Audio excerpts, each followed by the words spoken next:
Bonjour, bienvenue à cette nouvelle session de 15 minutes de grâce et de vérité avec le pasteur Roland Laos. Nous allons adorer le Seigneur de tout notre cœur ce matin. Gloire,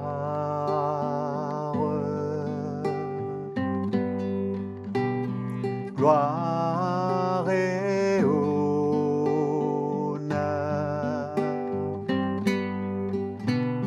gloire et honneur à son nom, gloire et honneur à son nom, élevons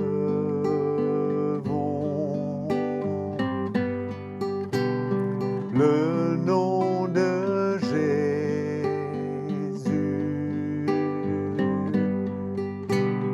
L'élevons nos cœurs en le louant, car son nom est plein de puissance.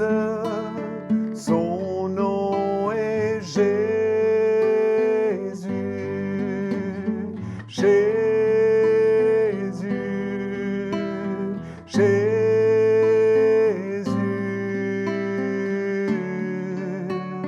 Jésus mon Seigneur.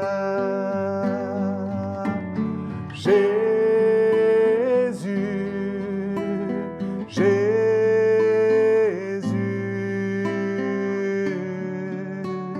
Jésus mon Seigneur.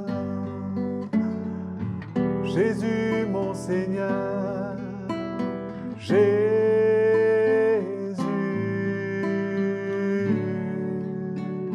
Jésus mon Seigneur.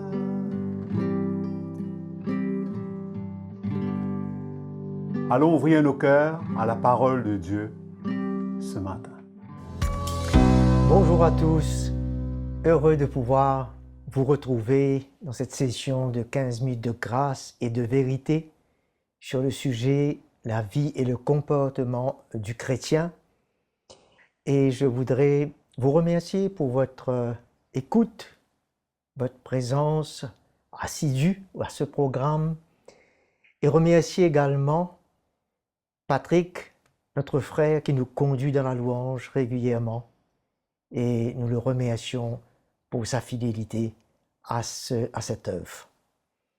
Et nous allons parler ce matin de notre conduite d'autrefois et d'aujourd'hui. C'est-à-dire que notre comportement, de la manière que nous vivions autrefois et comment nous devons vivre aujourd'hui. Nous allons lire cet effet dans Éphésiens chapitre 2, dans le verset 1er à 3. Pour vous, vous étiez morts par vos fautes et par vos péchés, dans lequel vous marchiez autrefois selon le cours de ce monde, selon le prince de la puissance de l'air, cet esprit qui agit maintenant dans les fils de la rébellion. Nous marchions sous le contrôle du prince de ce monde. Verset 3. Nous tous aussi, nous étions de leur nombre et nous nous conduisons autrefois,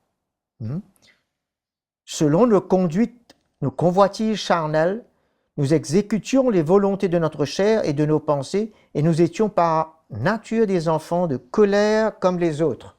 D'une part, il parle de notre marche sous le contrôle du prince des ténèbres, parce que nous étions nous-mêmes dans les ténèbres, il avait ce contrôle sur notre vie. Et ensuite, il parle de notre conduite selon la chair, selon les convoitises. Alors, nous voyons qu'il y a les deux éléments. Premièrement, la puissance des ténèbres et deuxièmement, notre état charnel, nos convoitises charnelles. C'était dans cet état que nous vivions. Mais la parole nous dit dans 2 Corinthiens 5, 17, que nous connaissons très bien, que nous sommes maintenant en Christ une nouvelle création. Dans l'esprit, et les choses anciennes, notre vie ancienne, notre comportement, notre conduite doit changer.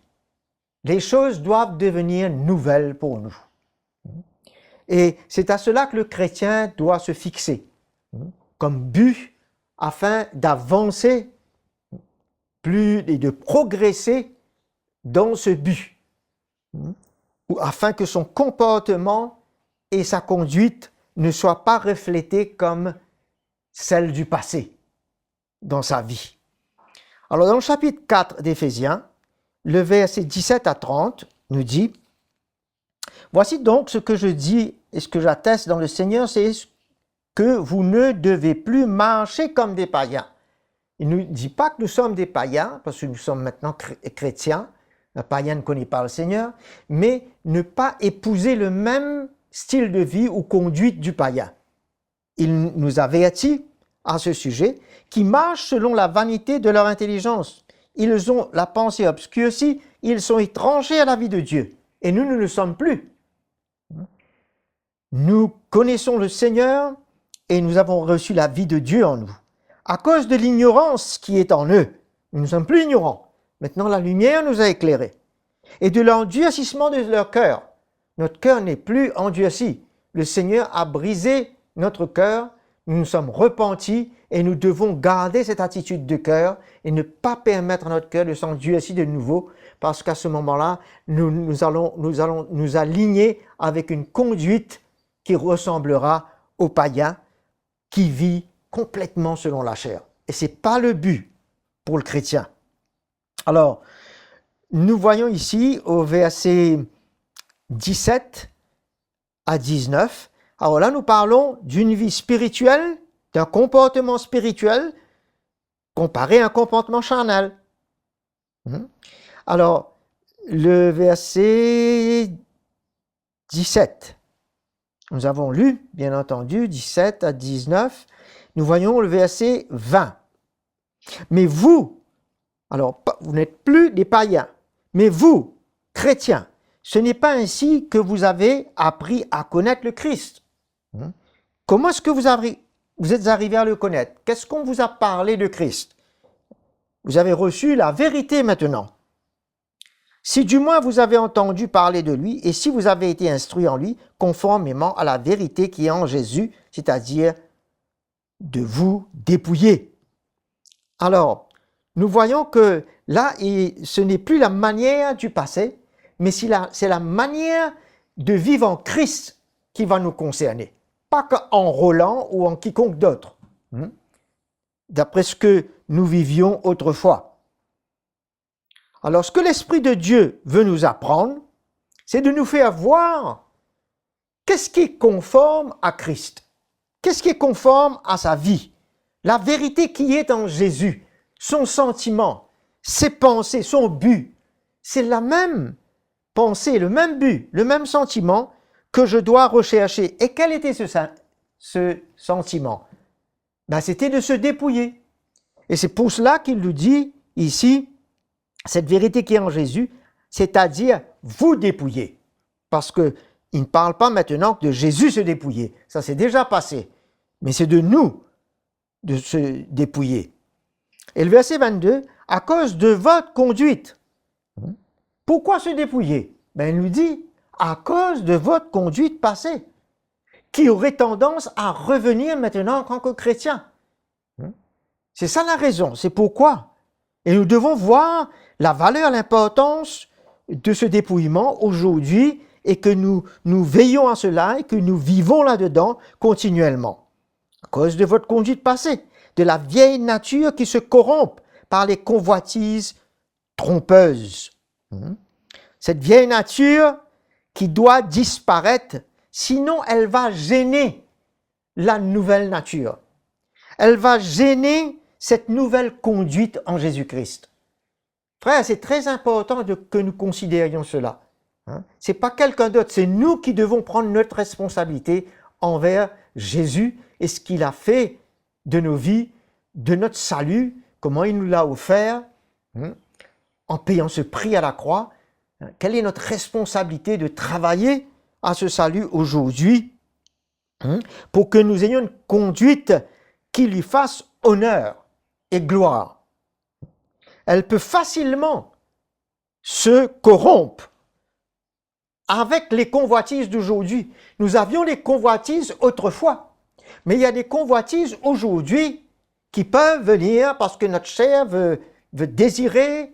Il y a des passions de la chair. De ce fait, nous devons veiller en nous-mêmes et avoir plutôt ce sentiment en nous de vouloir nous dépouiller de cela. Parce que ça peut aujourd'hui être néfaste pour notre vie spirituelle et opposer cette conduite que le Seigneur nous demande de vivre et comment nous comporter devant lui. Le verset 23 et 24, il nous demande d'être renouvelés par l'esprit de votre intelligence et de revêtir la nature nouvelle créée selon Dieu dans une justice et une sainteté que produit la vérité. Nous avions reçu la nature de Dieu en nous. Maintenant, il faut qu'elle se manifeste en portant des fruits. Des fruits de justice, de sainteté, des fruits qui rendent gloire au Seigneur, qui est digne de cette œuvre accomplie à la croix pour nous. Alors, nous devons avoir un regard sur nous-mêmes et sur cette œuvre si importante pour que Christ puisse apparaître dans cette nouvelle création. C'est Dieu qui crée en nous. Quand le Saint-Esprit nous emmène la parole, la vérité, elle est créée selon Dieu, selon la vérité. Comme il nous est dit dans 1 Thessaloniciens 2,13, que ceux qui ont reçu la vérité avec foi, la vérité a agi en eux. Cette vérité va agir et le Saint-Esprit va intervenir pour nous créer en Christ, pour nous créer cette image de Jésus, pour que cette vie de Jésus se manifeste au travers de nous. Comment important de regarder à ses fruits, comme il nous dit dans le chapitre 5.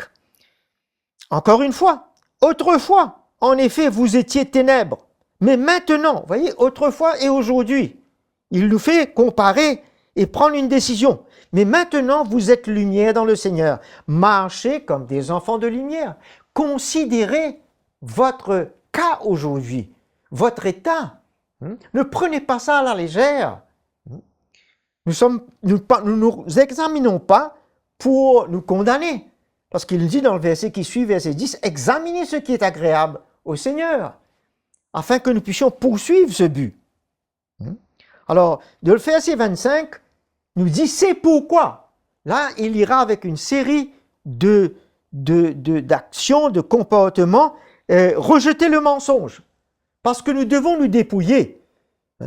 C'est pourquoi rejeter, c'est à nous à rejeter ces choses et à mettre de côté. Le mensonge, celui qui dérobe ne dérobe plus, pour ne pas donner accès au diable. Nous voyons qu'il y a un comportement que nous devons veiller là-dessus. Et de veiller à ce que le dépouillement se fasse, qui veut dire qu'on est en train de rejeter et de refuser et de mettre de côté cela. En verset 29, il nous dit qu'il n'en sorte de votre bouche aucune parole malsaine. C'est à moi de veiller à cela. Mais s'il y a lieu, quelques bonnes paroles qui servent à l'édification nécessaire et communiquent une grâce à ceux qui l'entendent. Et à ce moment-là, cette condition, ce comportement ne va pas attrister l'Esprit de Dieu. Mais le comportement charnel, notre conduite qui ressemble au passé, si elle revient, si elle se repointe, elle va par nos paroles, nos actions, nos attitudes, bien entendu, va attrister le Saint-Esprit de Dieu qui nous a scellés pour le jour de la rédemption. Frères et sœurs, si jamais nous nous sommes retrouvés dans des conditions pareilles et nous voulons tout de suite réparer cela, nous nous mettons devant le Seigneur, frères. Nous ne sommes pas condamnés, nous nous repentons et nous regardons au Seigneur et nous laissons le Seigneur travailler notre vie. Et avec le brisement qui vient, Jésus se formera, apparaîtra dans nos vies et seulement lui sera glorifié à travers son image en nous. Le Seigneur vous bénisse. Je vous aime. On se retrouve dans la prochaine session. Merci. Nous avons entendu la parole de Dieu et nous avons été bénis. Quelle grâce d'être éclairés dans notre marche avec le Seigneur. Nous remercions le pasteur Roland Laos pour cette session de 15 minutes de grâce et de vérité. Aimez et partagez ce message et n'oubliez surtout pas de vous abonner à notre chaîne CTMI et de cliquer sur la petite cloche pour être averti des nouveaux épisodes. N'hésitez pas et écrivez-nous à l'adresse affichée sur votre écran. Nous reprendrons contact avec vous. Partagez-nous vos expériences et vos témoignages. Nous vous aimons et soyez bénis. À bientôt.